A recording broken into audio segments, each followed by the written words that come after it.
This is Impact Wrestling superstar Jordynne Grace, and you're watching a Perched on the Top Rope. The following announcement has been paid for by Perched on the Top Rope. Welcome everyone to Perched on the Top Rope. I'm your host, Lee Walker. I'm joined with Justin Largito. As you heard from that show opener, we have the Impact Knockouts champion, Jordynne Grace. Jordynne, how you doing today? I'm good. So first question, this is actually going to be your first match with Impact for Bound for Glory in Albany, New York, October 7th in the Albany Armory. So what's this going to be like? Because this is your first one-on-one match at Bound for Glory. Yep, this is my very first singles match, so there's a lot of pressure. I've wrestled at Bound for Glory before, but never in this caliber of match, and the bar is set pretty high for us, so I'm excited to see what we can do. Yeah, absolutely. And you brought up the previous Bound for Glory matches. You've had 3 matches, all multi-person matches, including men and women. With this being the first one-on-one, your Bound for Glory record is 1 for 2. Has any of that ever been a thought in your mind of records or anything like that? No, not at all. I just kind of honestly, the past few Bound for Glories, I can't remember the first one I was ever in. I think it might have been I think I was in the Call Your Shot Gauntlet, I believe. I'm just always happy just to be on the show. It's a big show, and I just always want to put my best foot forward and put on the best possible match I can, no matter what kind of match it is. Yeah, and speaking of great matches, your opponent at Bound for Glory recently, Masha Slamovich, became the #1 contender with a victory over Deonna Purrazzo, which was actually her longest match since signing with Impact at 12 minutes 50 seconds.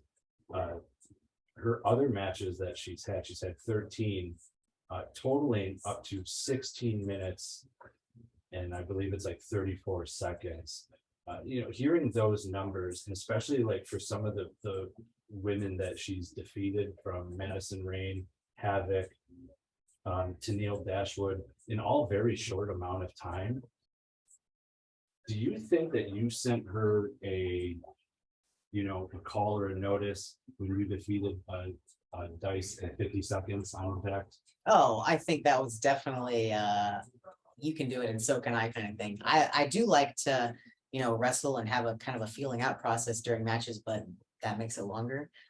She really just goes straight for the kill, and I think that's what I did with Zicky. Yeah, I 100% went straight for the kill. So when it comes to that, you've had a lot of firsts when it comes to Impact. You're the first Triple Crown winner, first digital media champion, the first Queen of the Mountain.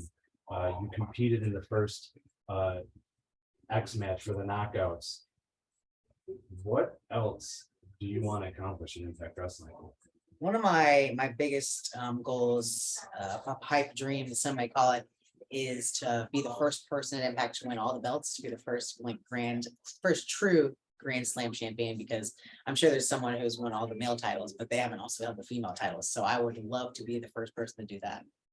Okay, that would really be awesome. And as far as this match, do you have any concerns, especially with some of the matches that Slamovich has had, and how fast she's kind of just run through the women's division?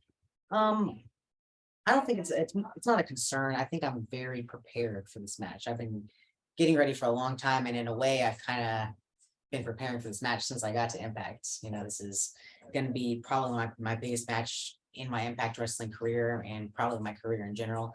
And I really do think I'm very prepared for it. I'm in the best shape of my life.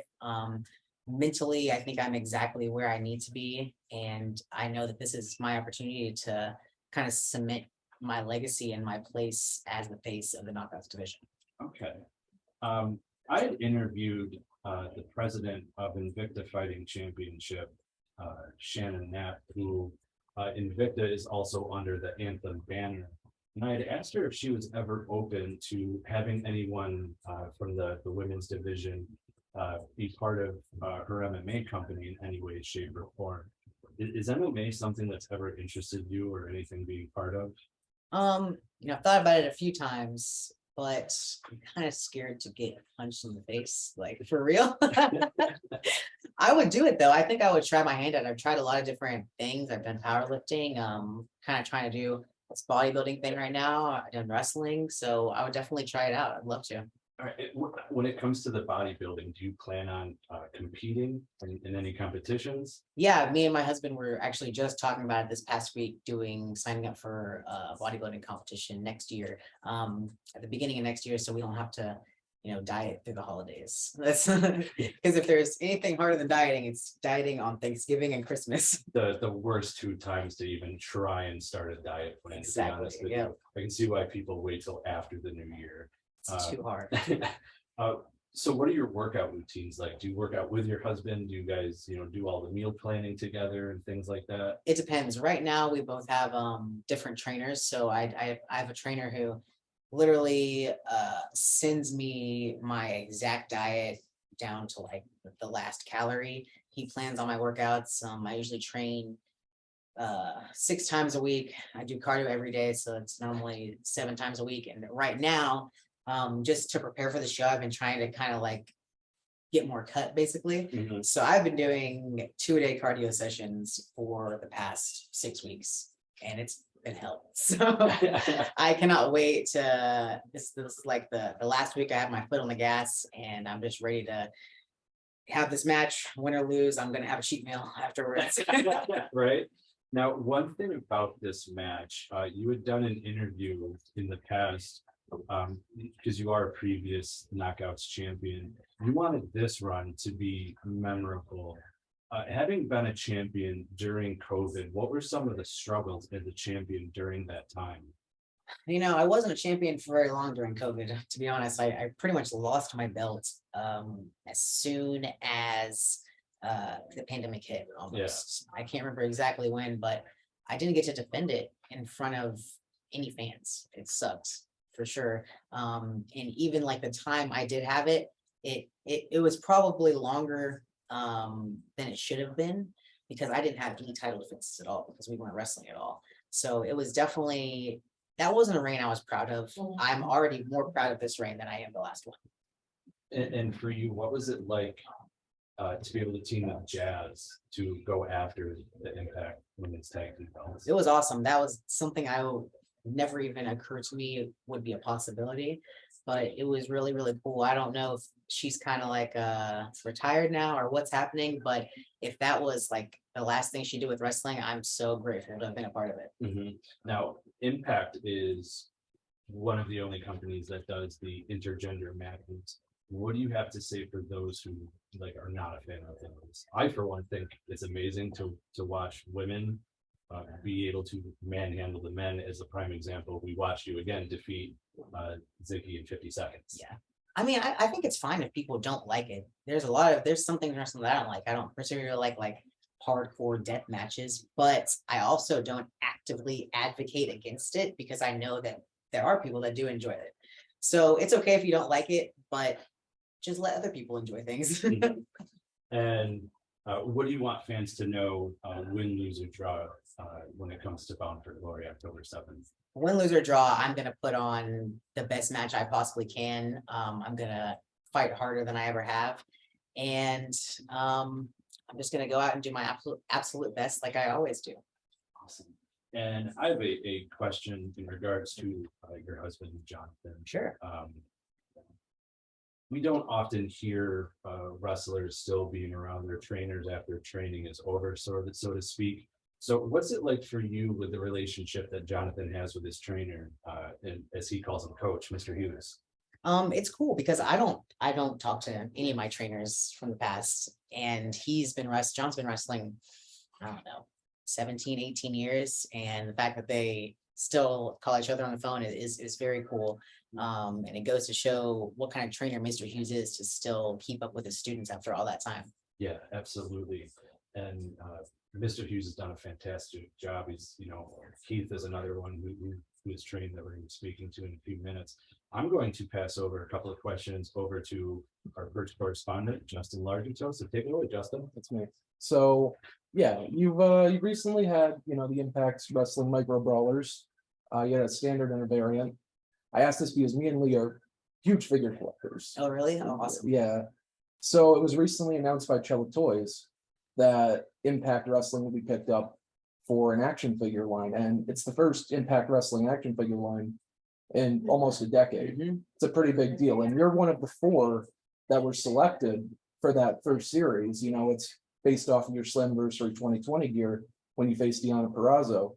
How does it feel to be picked, you know, as one of the first 4 to, you know, be immortalized in this Impact Wrestling action figure line? You know what's funny is I knew nothing about this until I saw it on Twitter. Oh wow. I saw it announced basically the same time everybody else did, and I was like, what is this? And so I ended up messaging John, and I was like, do you know what this is?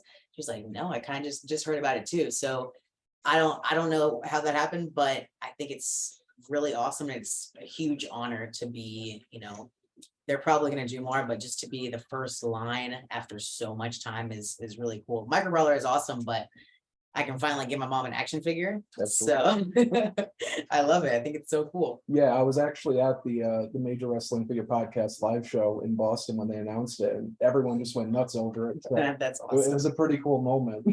That's so cool. Yeah, I wanna look like an action figure. So You know, but you do have the micro brawlers. So, you know, when those first came out, what was your thought when they came out? those are super popular, right? I didn't know how popular micro brawlers were.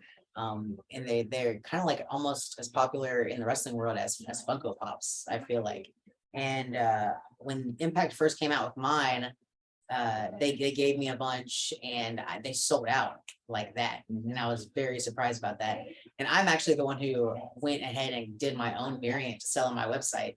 And again, just because I saw how lucrative it was, and again, they just sell out so fast. It's really awesome. I love those as an alternative to action figures because they're cheaper to produce and they're just adorable.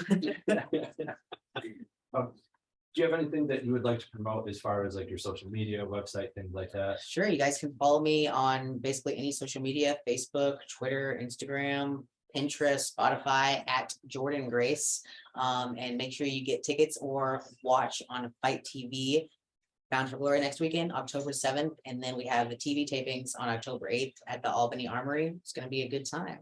Absolutely. Jorynne, I want to thank you for coming on. We had a great time. I have one last question to end this. What's your favorite bodybuilding pose? Oh my God. I've actually just started doing it when I come out, and it's this one where you bring the arms in.